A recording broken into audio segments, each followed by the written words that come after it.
আপনারা জানেন যে 3 দিনের রাজ্য সফরে এসেছিলেন কেন্দ্রীয় স্বরাষ্ট্রমন্ত্রী অমিত শাহ।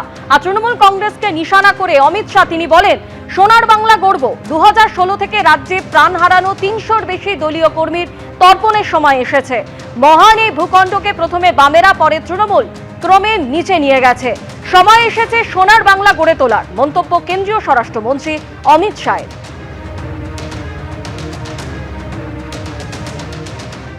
समय आ गया है। श्यामा प्रसाद मुखर्जी से लेकर अब तक भारतीय जनता पार्टी के कार्यकर्ताओं ने किए हुए संघर्ष का अंत लाने का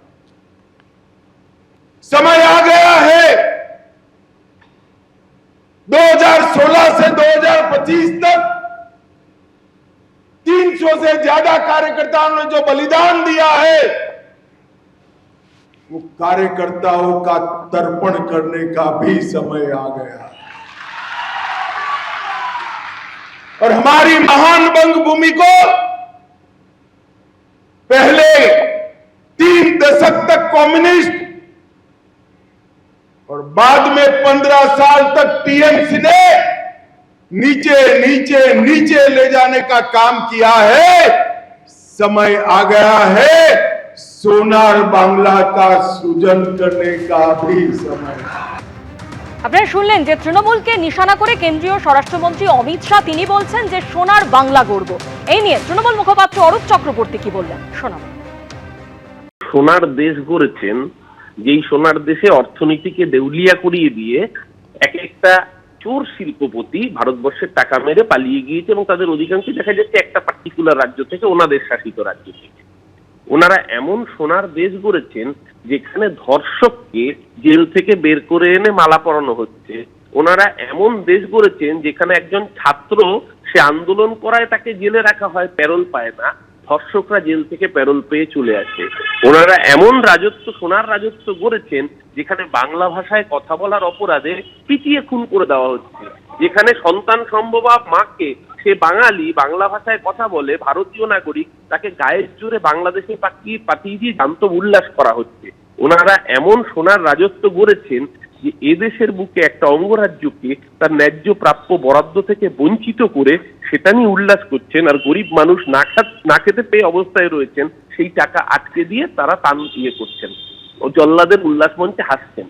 স্বাভাবিকভাবেই বাংলা এগুলো প্রতিটা লক্ষ্য করেছে, কারণ বাংলার একটা নিজস্ব কৃষ্টি সংস্কৃতি আছে। সেই বাংলার সংস্কৃতির উপর, কৃষ্টির উপর আঘাত করেছেন রবীন্দ্রনাথ ঠাকুরকে গালিগালাজ করে, বিবেকানন্দকে গালিগালাজ করে, ঈশ্বরচন্দ্র বিদ্যাসাগরের মূর্তিকে ভাঙচুর করে, রাজা রামমোহন রায়কে গালিগালাজ করে।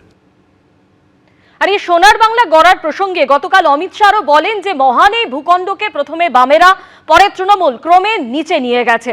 সিপিএম নেতা সুজন চক্রবর্তী এই নিয়ে কি বলছেন শুনুন। অমিত শাহ অথবা মমতা ব্যানার্জি হয় ছেলে নয় ভাইপো, তাদের জন্যই রাজনীতি করছেন, প্রায় সবাই বুঝে গেছে। ওরাই সব নীতি কথা বলবেন, ভালো ভালো কথা বলবেন।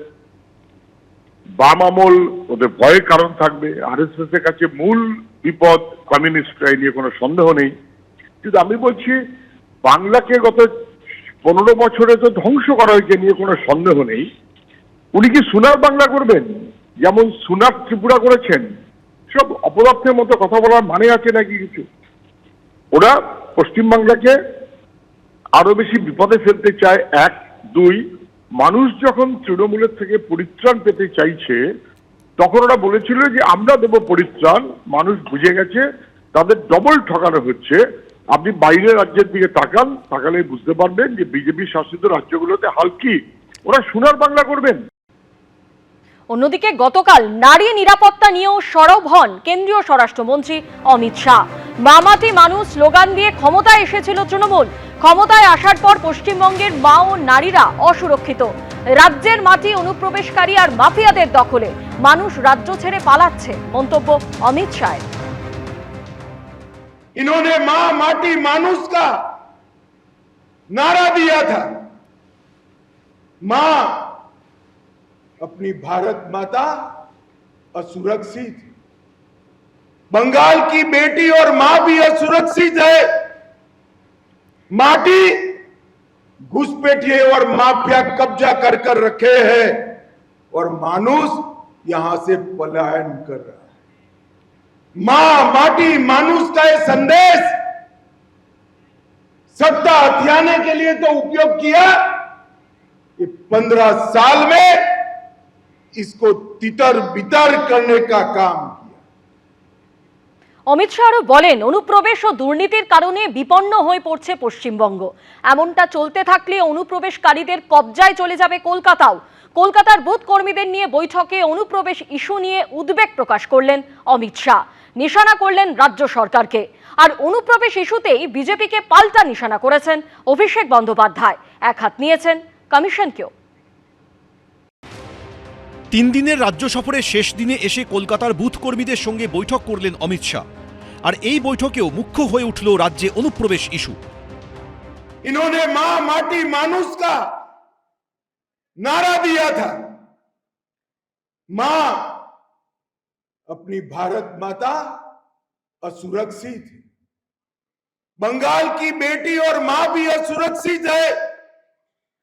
माटी घुसपैठिए और माफिया कब्जा कर कर रखे हैं और मानुष यहां से पलायन कर रहा है। মঙ্গলবার এ নিয়ে সুর চড়া করেছিলেন কেন্দ্রীয় স্বরাষ্ট্রমন্ত্রী।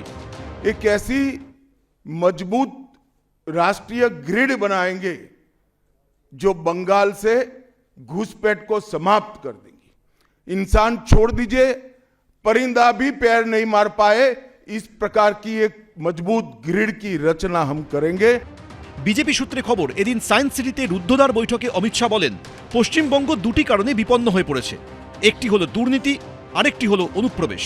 এ রাজ্যে দুর্নীতি ও অনুপ্রবেশ প্রাতিষ্ঠানিক রূপ নিয়েছে।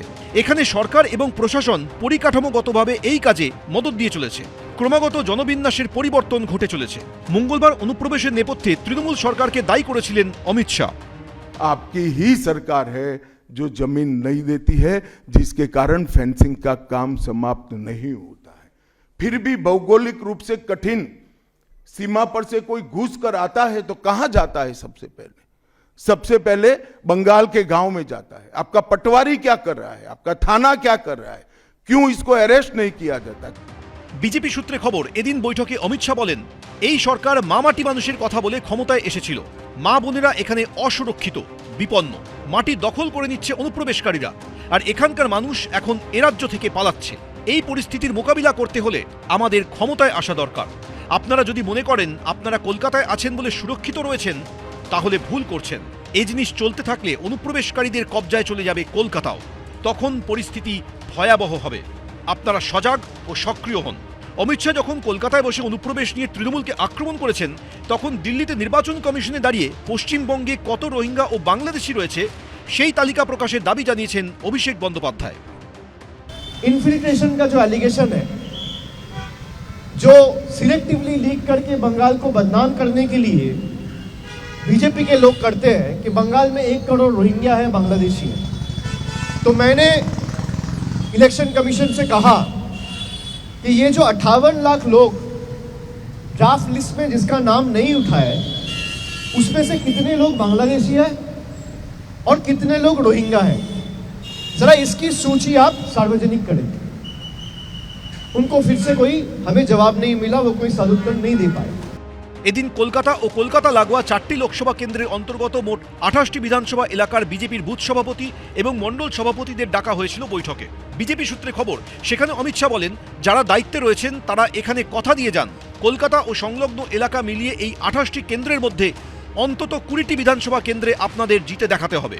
কোনো সংশয় রাখবেন না, প্রতিজ্ঞাবদ্ধ হয়ে নির্ভয়ে ঝাঁপিয়ে পড়ুন। तिल पे लिख लो, सरकार हमारी होगी। श्यामा प्रसाद मुखर्जी से लेकर अब तक भारतीय जनता पार्टी के कार्यकर्ताओं ने किए हुए संघर्ष का अंत लाने का समय आ गया है। 2016 से 2025 तक 300 से ज्यादा कार्यकर्ताओं ने जो बलिदान दिया है, वो कार्यकर्ताओं का तर्पण करने का भी समय आ गया। ভোট পাখি একটু ভোটের সময় উঠতে উঠতে আসে, পরিযায়ী পাখিদের মতন ভোট পাখি আসবেন।